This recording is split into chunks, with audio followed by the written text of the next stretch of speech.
Naisip nyo na ba kung gaano kabilis ang biyahe mula DRT Bulacan to Dingalan, Aurora pag natapos ang ginagawang mountain road na magdudugtong sa dalawang bayan?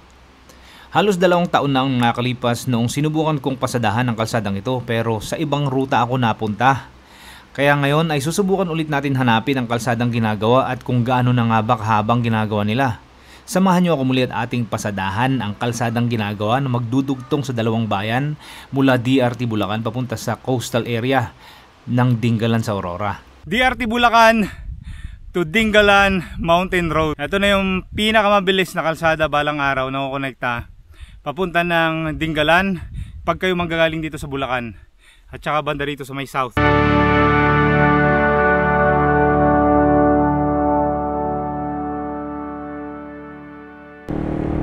Good morning guys! Good morning! So ngayong umaga ay pupunta tayo ng DRT Bulacan. At medyo matagal-tagal ng panahon noong sinilip natin yung kalsadang magkukonekta mula DRT papunta ng Dingalan, Aurora. Dito na tayo sa Gapan. Dito na tayo sa traffic.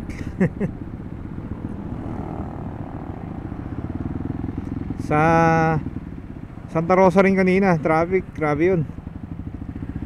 Buti nakalusot-lusot tayo doon.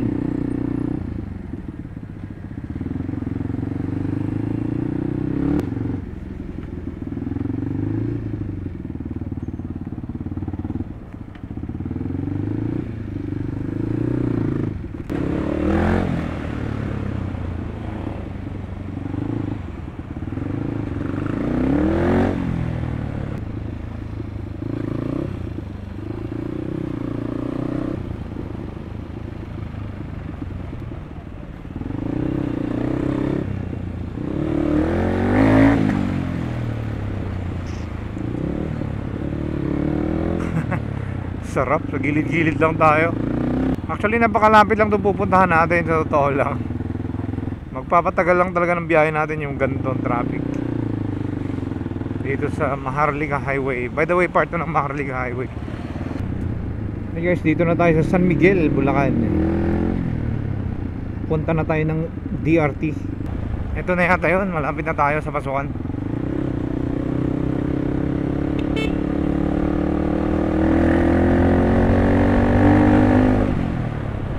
Dapat dito tayo.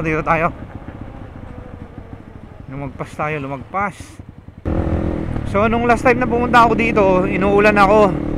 Ewan ko kung napanood nyo yung video ko dito. Inuulan ako sa part na to, tapos eventually tumigil din yung ulan. Yan sa may bandang taas. Kaya naituloy din natin yung rides na yun. Gamit ko nun si Dominar. Pero nakipagbakbakan kami ni Dominar dyan kasi napakadami ring lubak sa kalsada, mga potholes.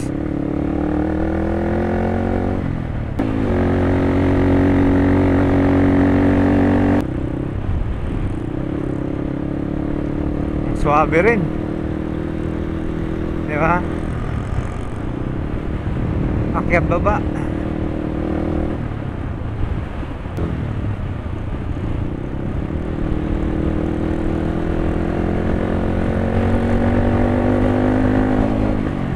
Mukhang kakasalubungin natin tong ulan na to, ha. Ayan, ang dilim, makulimlim ng kaulapan niya.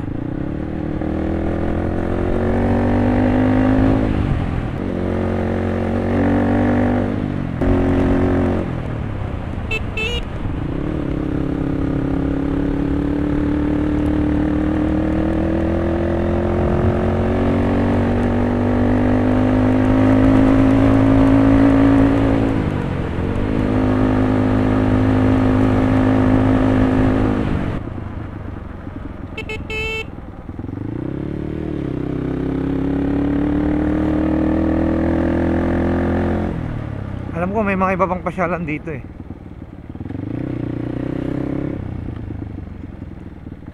May nakasidan pa nga, oh. Pansin nyo guys, hanggang dito ganito pa rin yung quality ng kalsada. Yung provision na ito, 2 lanes. Meron akong drone shot dito nung unang punta ko. Both sides yan, maganda yung view. Kumbaga pinadaan nila tong kalsada na to sa tuktok ng part ng bundok.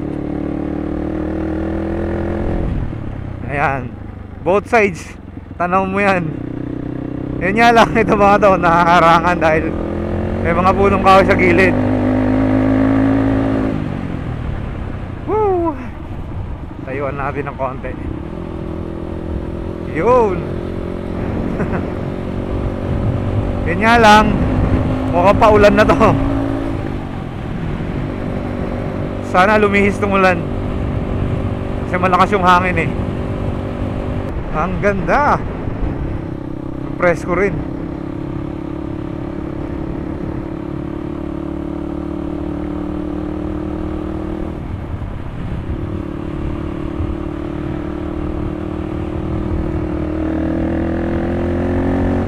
Lumalakas na itong ambon ah. Ito na nga yung ulan. Kamalas talaga. Actually malapit na tayo dun eh, sa ginagawang kalsada. Pero parang ayaw tayo payagan ng ulan na to. Ayan, ulan na to. Nung una naligaw pa nga ako eh, dumiretso ako dito. Iba pala yan.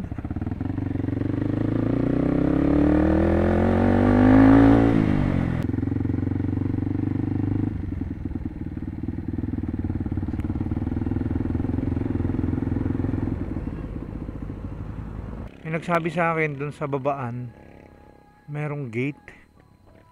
Kaso parang wala namang paskil ng ano rito, DPWH. Alright, tara guys. Ito yung kalsada nga. Parang si kuya yung parang bantay dito. Sabi sa akin, paulan-ulan daw dito, baka madulas daw yung kalsada. Ito nga yung ano, nakapaskil. So far dito okay pa naman. Uy, wag kayo, may maliliguan dito, ayan o.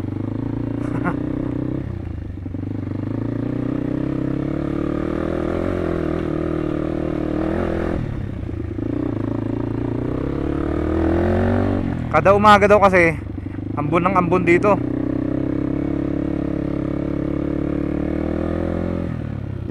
Bukan lang natin hanggang sa unahan. Pero kung nababalot na ito ng putik, may ibang usapan na yun. So far okay pa naman. This is what we came here for. Oops.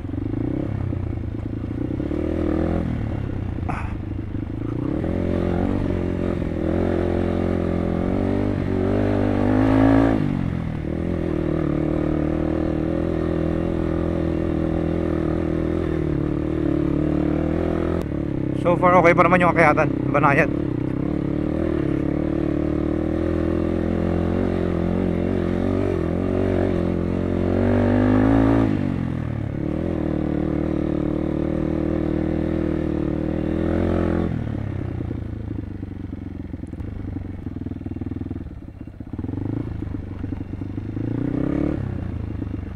Yeah.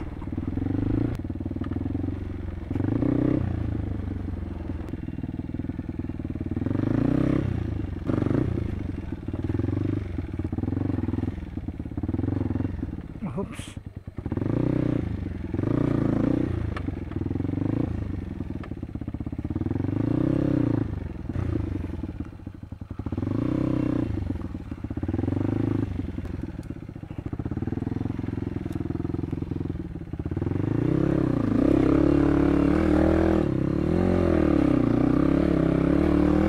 Yeah. Whew.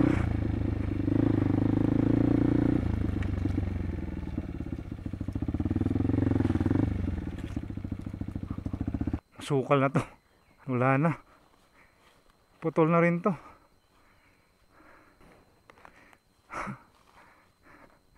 Well, Rosa. I think the journey ends up here. Subukan natin magpalipad ng drone dun sa may taas na.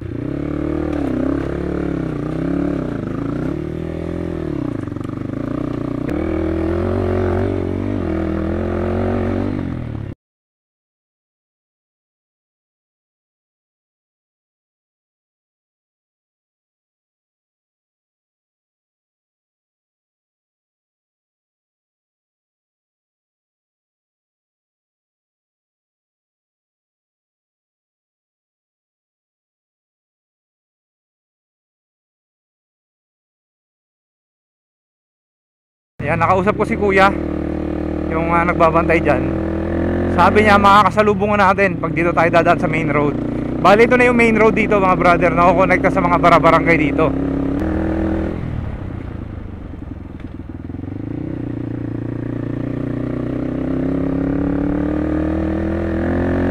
Medyo mas matino na nga itong kalsada na to kumpara nung pumunta kami ni Dominar dito. Yan, dito tayo nang galing sa part na to, dito sa baba. Nandyan yung ilog. Sabi sa akin ni kuya, talagang putol pala talaga yon sa may ilog. Wala pala talagang kalsada ron papunta doon sa ilog at paakyat dito sa kabilang side na ginagawa nila. Nandito naman, sadyang putol daw talaga yon. Sa bandang kanan natin, nandito yung hinuhukay na part ng kalsada based sa drone shot.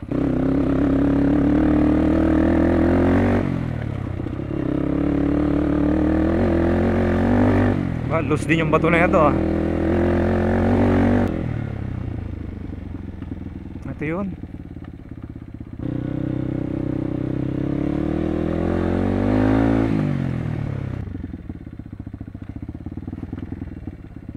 May katarikan din to ah.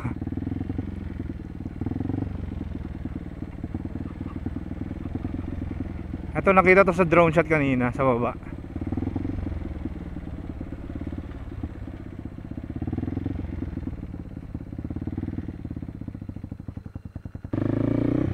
Woohoo! Ayos to boy!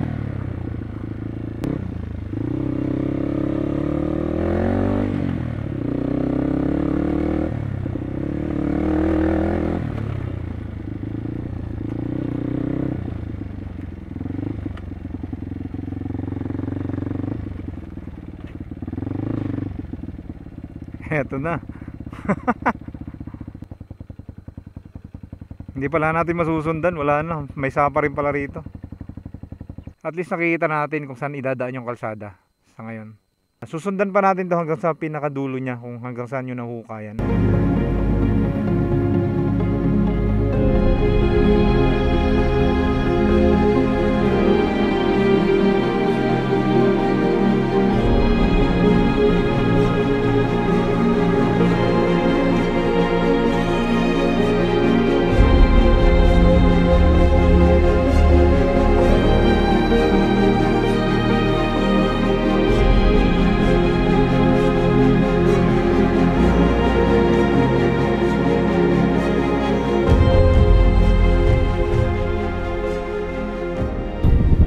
Tara, sundan natin hanggang sa taas. Medyo mahaba-haba pa pala to, itong hukayan nila.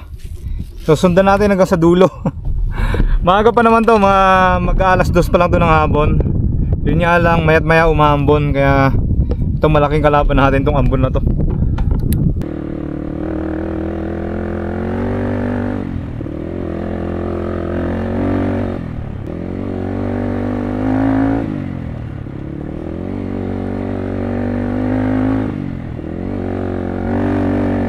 Sarap naman daanan to.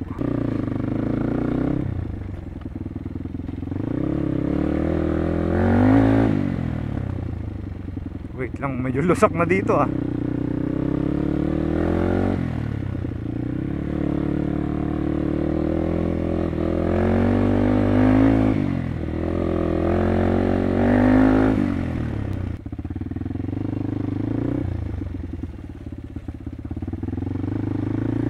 Madulas.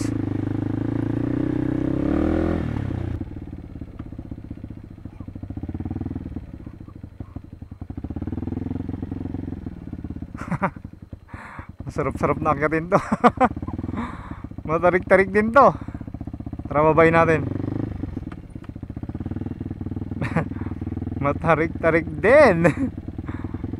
Woo! Buti naman flat naman siya. Kaya wala dapat tayo ikabahala. Kahit matarik pa yan. Ito lang, sasapa lang tayo mang problema dito.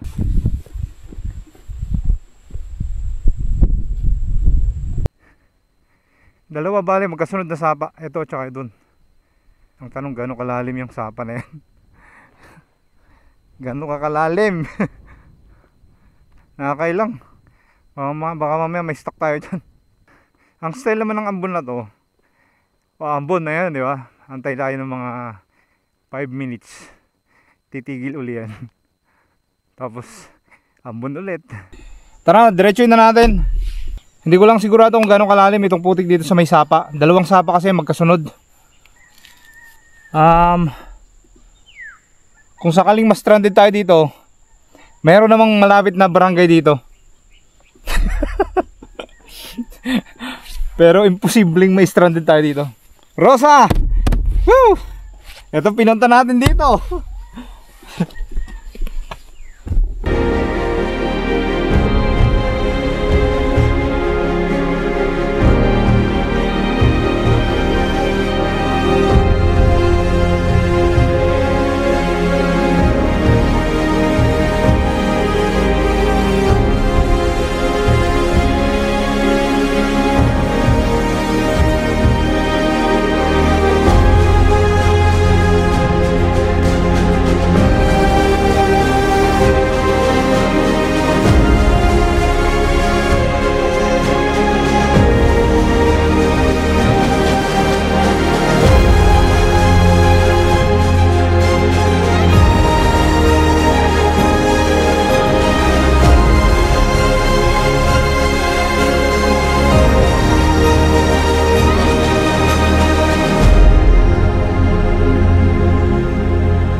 Hindi naman madulas.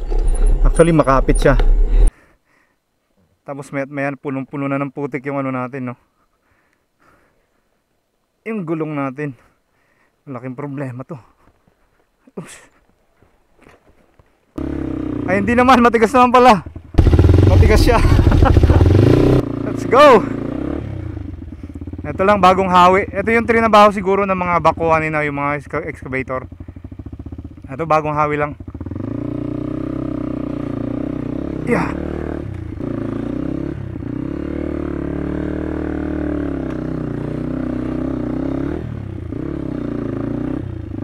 Yun.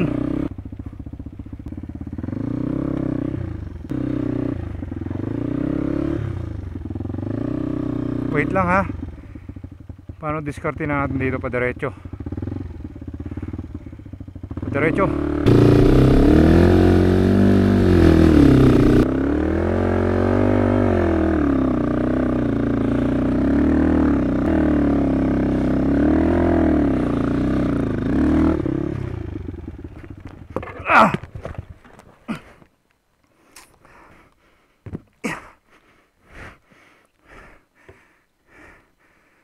Ito mga kahoy na ito yung madudulas eh.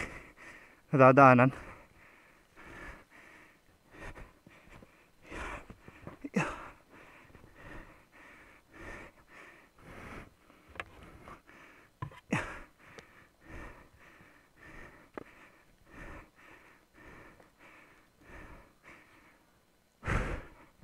Ito madulas to. Yan.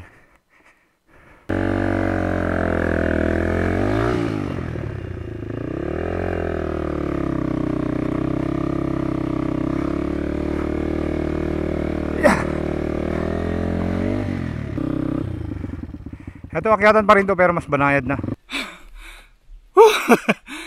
Sakto. Diba? May ganun pa-trail pa. I think malapit na dito yung dulo ng nalilinisan nila. Diyan na lang sa unahan yan. Kulang-kulang 1 kilometro. Mga ganun. DRT Bulacan to Dingalan Mountain Road. Ito na yung pinakamabilis na kalsada balang araw na kukonekta papunta ng Dingalan pag kayo manggagaling dito sa Bulacan at saka banda rito sa may south.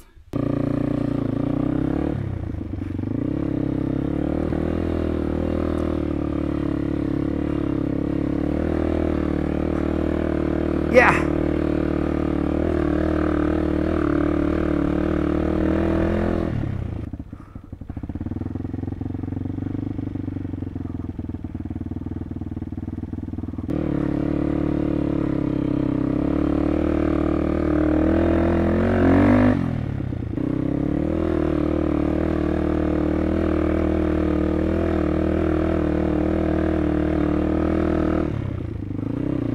Alright. Banda rito nagbubungkal pa sila. Fina-flat pa. Oops.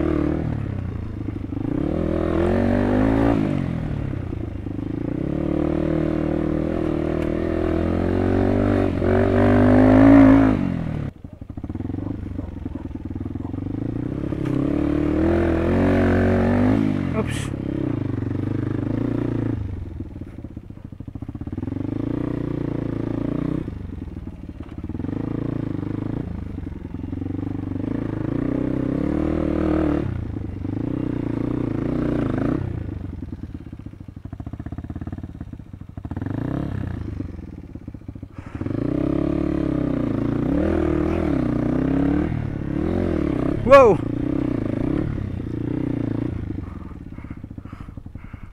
Ang pinakadulong part ng kalsada na to na ginagawa mula dito sa DRT Bulacan papunta ng Dingalan sa Aurora. So itong project na to ay dito pa lang sa may Bulacan side. Kasi sa bandang Dingalan iba naman ang magtatrabaho doon. Siyempre part ng DPWH Dingalan naman yon. Masaya lang ako dahil finally nakita ko na yung tamang kalsada na hinahanap ko nung una pa. Kasi nung last time iba yung nasundan ko dito. Ang nasundan ko ay yung papunta ng General Tinio sa Nueva Ecija naman. Iba pang kalsada yon. Pero I think ito magiging road network din to mga brother. Itong kalsada na to kukonekta sa Nueva Ecija, Bulacan, papunta dito sa Aurora, sa Dingalan. I think dito ko natatapusin itong vlog na to mga brother. Maraming salamat sa inyong pagsama at panonood. Mike Solo Riding Adventure signing out.